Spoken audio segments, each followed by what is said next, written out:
when 6 men entered a tight cave system to help out with some in the deep tunnels of Mossdale Caves. It's the fate of the Mossdale Cave Tragedy. In June of 1967, 10 explorers entered the Mossdale Cave system to explore and help clear some of the deeper passages for further mapping. These had explored Mossdale many times before. This cave system was not much of a touring cave. There were very few areas where a person could fully stand.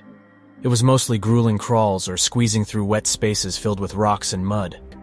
The skies were overcast, but nothing clearly threatening.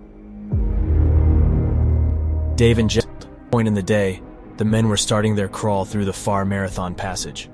This claustrophobic tunnel is the length of 3 football fields, over 900 feet of narrow rock with a light stream of water along the bottom. Far Marathon Passage must be maneuvered in a single direction. Near Marathon and Far Marathon are each 900 feet long crawls. There is a small... Around this time, Morag had come back to the entrance to see if the men were done out. The rain had started to fall, though nothing too alarming. Underground certainly have caught their attention, but may not have registered as a true threat to their mission.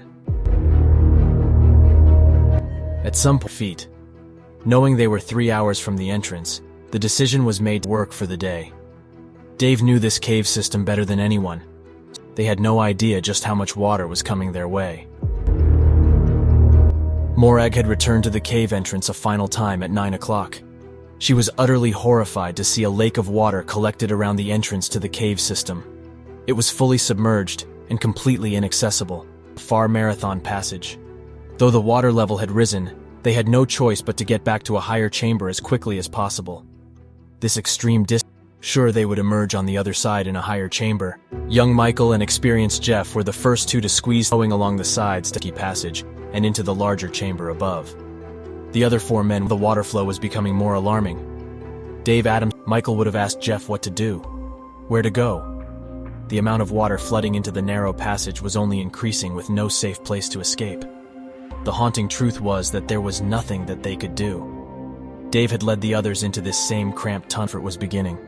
It was clear that the entrance to the cave was completely blocked by a lake of water, but there was still hope that the men had found a safe chamber to wait in until the water levels fell, and install pumps to try to move the water out of the mouth of the cave. This would allow the water levels inside to fall, clearing Far Marathon. They shouted a few times to try to access the last breaths of air, his contorted remains. The cave was closed after this tragedy, and remains the final resting place for the 6 men. In 1970, friends of the cavers entered the closed system to move the bodies to an upper chamber. It was renamed the Sanctuary.